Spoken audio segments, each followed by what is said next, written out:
इन्होंने एक महान व्यक्तित्व का अपमान किया है, उनके बारे में अपमानजनक टिप्पणी की है। आज कांग्रेस पार्टी के लोग इस मुद्दे को लेकर सड़क पर उतरे हैं।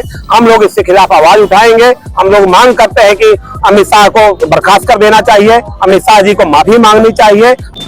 राहुल गांधी जी द्वारा देश के सदन को चलने न देना, बार बार जो है देश की जनता को बरगलाना, देश को पीछे ले जाने का काम कर रहा है। सुल्तानपुर में गुरुवार का दिन सत्ताधारी भाजपा व प्रमुख विपक्षी कांग्रेस के बीच सियासी खींचतान के नाम रहा। आजाद भारत में बाबा साहब डॉक्टर भीमराव अंबेडकर सबसे बड़े पॉलिटिकल टूल के रूप में समय समय पर इस्तेमाल किए जाते रहे हैं। अब केंद्रीय गृह मंत्री अमित शाह भारत रत्न बाबा साहब डॉक्टर भीमराव अंबेडकर के विषय में अपना बयान देकर फंस चुके हैं। संसद से लेकर सड़क तक उनके खिलाफ प्रदर्शन शुरू हो गया है। अभद्र टिप्पणी बताते हुए कांग्रेसियों ने सुल्तानपुर में जुलूस निकाला और अमित शाह के खिलाफ जमकर नारेबाजी करते हुए कलेक्ट्रेट पहुंचकर प्रदर्शन किया। वहीं सदन चलने के दौरान बाहर निकल रहे कांग्रेस के पूर्व राष्ट्रीय अध्यक्ष सांसद राहुल गांधी व भारतीय जनता पार्टी के सांसदों के बीच धक्का मुक्की व नोकझोंक के मामले में भी दिन भर तूल पकड़े रखा। भारतीय जनता युवा मोर्चा के कार्यकर्ताओं ने जहां राहुल गांधी के खिलाफ प्रदर्शन करते हुए उनका पुतला फूका, वहीं कांग्रेसियों ने भाजपा सांसदों पर राहुल गांधी से धक्का मुक्की करने का आरोप लगाते हुए प्रदर्शन किया और कलेक्ट्रेट पहुंचकर नारेबाजी की। वहीं कांग्रेसियों के विधानसभा घेराव प्रदर्शन में शामिल होने आए गोरखपुर के कांग्रेस कार्यकर्ता प्रभात पांडे की लखनऊ कार्यालय में संदिग्ध परिस्थितियों में हुई मौत के मामले में जिले के कांग्रेसियों ने कैंडल मार्च निकाला और श्रद्धांजलि दी।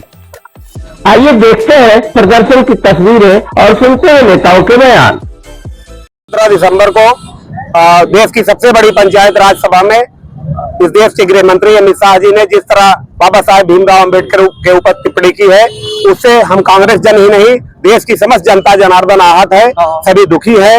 इन्होंने एक महान व्यक्तित्व का अपमान किया है, उनके बारे में अपमानजनक टिप्पणी की है। आज कांग्रेस पार्टी के लोग इस मुद्दे को लेकर सड़क पर उतरे हैं। हम लोग इसके खिलाफ आवाज उठाएंगे। हम लोग मांग करते हैं कि अमित शाह को बर्खास्त कर देना चाहिए, अमित शाह जी को माफी मांगनी चाहिए। अगर जरा भी उनके अंदर शर्म बची है तो अपने इस अपमानजनक टिप्पणी के लिए बाबा साहेब जो इस देश के संविधान के रचयिता थे, जिन्होंने सबको समान अधिकार देने की बात कही थी, जिन्होंने सबको साथ चलने की बात कही थी, जिनके योगदान को, जिनके कृतित्व को अगर निकाल दिया जाए तो शायद देश में कुछ बचता ही नहीं है। एक ऐसा संविधान उन्होंने लिखा था जिसकी अन्य देश जिसका अनुकरण करते हैं, जिसको अन्य देश जिसका अनुसरण कर रहे हैं, ऐसे संविधान के रचयिता थे। उनके बारे में टिप्पणी हम कांग्रेस के लोग कतई बर्दाश्त नहीं करेंगे।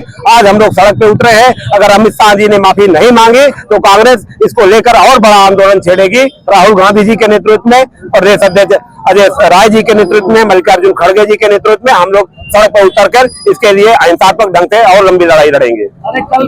प्रदेश अध्यक्ष माननीय अजय राय जी उस बच्चे के उनके घर भी गए थे हमारे साथी के, और जिस तरह उनके साथ यह घटना हुई उसमें पूरी तरह उत्तर प्रदेश सरकार जिम्मेदार है। हम लोग उस घटना के साक्षी हैं। जिस तरह इतने बड़े बड़े वहां पे बैरिकेडिंग लगाई गई, भाले लगाए गए, जिस तरह मालूम पड़ रहा था आतंकवादियों के साथ सरकार उनके साथ बर्ताव कर रही है, जिस तरह कांग्रेस जनों के साथ धक्का मुक्की की गई, उनके साथ मारपीट की गई, हमारे प्रदेश अध्यक्ष के साथ दुर्व्यवहार किया गया, मारपीट की गई, उससे हम सारे लोग आहत हैं। इस घटना की जिम्मेदार उत्तर प्रदेश सरकार है, पुलिस के प्रशासन के लोग हैं। हम लोग, हमारे नेता, जल्दी ही हमारे नेतागढ़, हमारे हमारा नेतृत्व उनके घर जाएगा। कंपनसेशन तो नहीं से उनकी कमी नहीं पूरी की जा सकती, लेकिन हम कांग्रेस के लोग उनके दुख में उनके साथ खड़े हैं। और आज शाम को ही कांग्रेस प्रदेश अध्यक्ष जी के निर्देश पर हम लोग कैंडल मार्च निकाल के श्रद्धांजलि सभा भी उनकी आत्मा की शांति के लिए कर रहे हैं।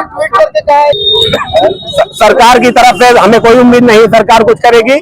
हमारे डिप्टी सीएम महोदय उनके वहाँ पोस्टमार्टम हाउस भी गए थे, अस्पताल भी गए थे देखने, लेकिन सरकार की तरफ से कोई घोषणा नहीं की गई। लेकिन कांग्रेस पार्टी का हर एक कार्यकर्ता, नेता, हमारे नेतृत्व जल्द ही उनके परिवार की राहत के लिए, उनके परिवार को सांत्वना देने का काम करेगा। प्रदर्शन हो रहा है, ये राहुल गांधी जी द्वारा देश के सदन को चलने न देना, बार बार जो है देश की जनता को बरगलाना, देश को पीछे ले जाने का काम कर रहा है। आपने देखा होगा कि कांग्रेस पार्टी हमेशा से, जब से बाबा साहब अंबेडकर थे तो नेहरू जी उन्हें बेइज्जत करते थे सदन के बाहर, सदन के अंदर। यहाँ तक कि नेहरू जी का वक्तव्य था कि अंबेडकर साहब मेरे मंत्रिमंडल में रहें न रहें, इससे हमें कोई फर्क नहीं पड़ता है। संविधान का उन्होंने कितनी बार दुरुपयोग किया, यहाँ तक कि इमरजेंसी भी लगाए, सब कुछ किए। बाबा साहब को भारत रत्न ना मिले इसके लिए भी उन्होंने पता नहीं कितने प्रयोजन किए, यहाँ तक कि अपने जीते जी सब लोग गांधी परिवार में भारत रत्न ले लिए। बाबा साहब को भारत रत्न तब तक नहीं मिला जब भाजपा की सरकार आई गठबंधन में, तब जो है उनको भारत रत्न मिला। उसके बाद मतलब अनगिनतों बात बाबा साहब को बेइज्जत की, यहाँ तक कि अब गृह मंत्री जी के बयान को तोड़ मड़ोड़ के देश की जनता को बरगला रहे हो, सदन नहीं चलने दे रहे हो, उनके खिलाफ आप लोग जो है आपत्तिजनक कार्य कर रहे हो, उनके पुतले जलवा रहे हैं। तो इसके लिए हम लोग ने प्रदर्शन किया है, यहाँ तक कि राहुल गांधी ये अपना काम बंद करें और देश को आगे बढ़ने में मदद करें।